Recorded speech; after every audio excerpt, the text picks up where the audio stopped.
cancer, never smoked a cigarette in their lives. Okay, there could be where they grew up, genetics, and so on. Now, negative correlation and positive correlation.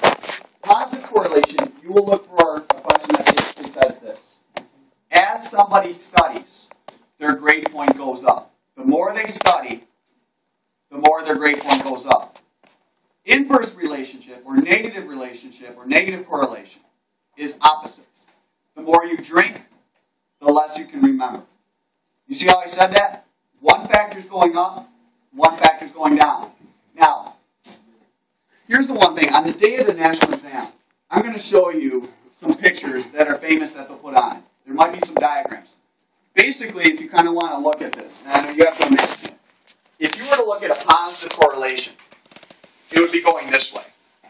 Negative correlation would be going down. Okay? So positive correlation is going up in that direction. One goes up, the other goes up. And it's literally like steps. I always picture it, one dot, the next dot here, the next dot there, the next dot there. That's why it's always going up.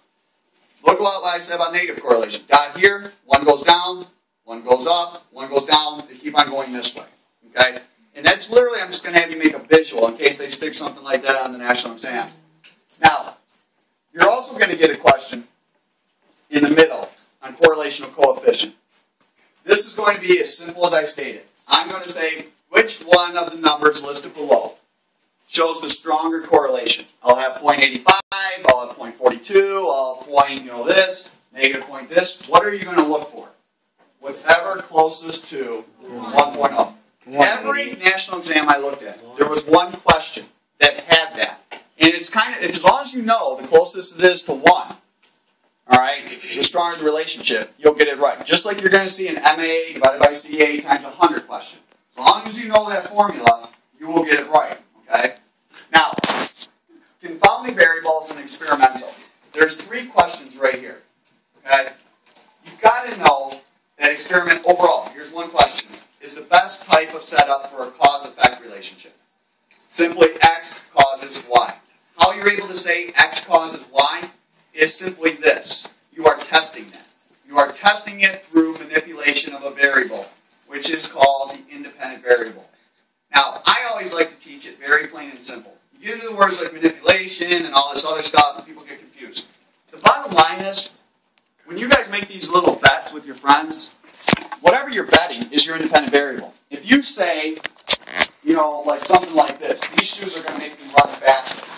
You are interested in those shoes. That's what you're saying. Those shoes are going to make you run faster. You're going to test it now. Now, how are you going to prove to all your friends that the shoes is what made you run faster? You're going to give them your time in the mile. Dependent variable is always going to be your outcome or measurement. That is what is the proof. Independent variable is always what you're interested in. If you look at a hypothesis, all right, if so-and-so takes a caffeine pill, that right there is your independent variable. Then, whatever follows the word then, is always going to be your dependent variable. Because then, that's what we're interested in. Joe Public is interested in results. Joe Public wants to know, are these shoes going to make me run faster? And then they're going to say, prove it. And then you're going to see in the little ads, 2 seconds faster with this pair of shoes than with this pair of shoes. Okay? This being taped, now, I'm going to have to do some quick editing. Now, confounding variables is going to be one that simply, you're going to look for a phrase like this. The experimenter has no control. The experimenter has no control over how much sleep a student gets before a test, how much caffeine a student takes before they come into class. Bottom line is, there are always going to be confounding variables. I mean, every experiment tries to account for them, and these are things just by chance, but the bottom line is, we can't control them. All right? Confounding variables, if you want to look at it this way, is what your little pro teams do the night before the big game. We don't have control over what they do out in the field. And that's the thing where all of a sudden, if your dependent variable is the score, does that get affected? Yeah. Okay, so if somebody stays out all night drinking, of course, it's going to affect the outcome of the game. Outcome is your dependent variable. Okay? Now, hindsight bias and double blind. Okay, double blind guards, again, we went over this. But the bottom line is, I'm going to ask you a question. When are double blind procedures used? They're used purposely and only in experiments. Okay? That is when the researcher has no idea who's wearing the Nike shoes and the researcher has no idea, how the timing is going to be run. And as a participant, you don't know why you're wearing Nike shoes. You don't know why you're running a mile. You don't know why you have to get up every morning at 4:30.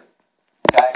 Now, hindsight bias, just going with my same example, would be a researcher saying after, oh, I knew kids who wore Nike shoes were going to, run faster.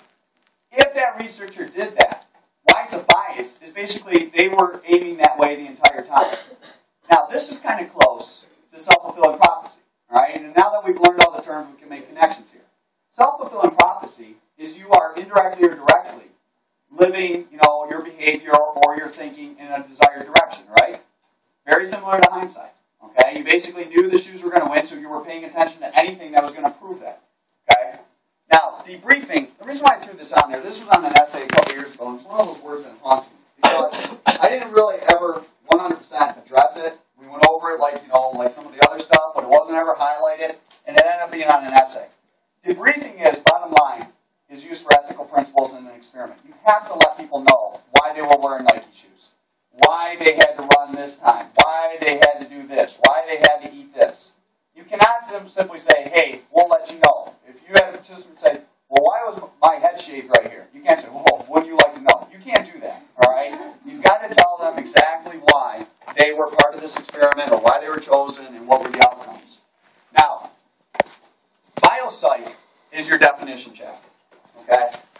And it basically comes down to simply just knowing it. First of all, I'm going to ask you a question. I'm going to say, what is dopamine? What is acetylcholine? What is endorphins? And you have to just be able to tell me those are neurotransmitters. Now, I'm not asking you what they do. All right, there will be other questions like that when we get into therapy and abnormal. But I'm going to just simply ask you, what are they? They're neurotransmitters. They're messengers. They travel across the synapse. They affect other neurons and affect our behavior. So I have point-blank one simple question. The other thing is, you've got to make a connection between threshold and action potential. I asked you, and you saw this in the fast track. You're going to get a question very similar to this. Once simply the message exceeds the threshold, I'm going to say what happens. And what happens in action potential. Okay, that's how it's going to be pretty much directed at you. Now, this is a good example. I'm going to put a lot of junk into that. I'm going to put in sodium ions, potassium ions, variable wall.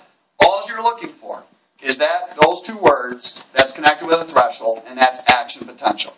Okay? Once the energy reaches a certain point, crosses the threshold. Remember my little water park example?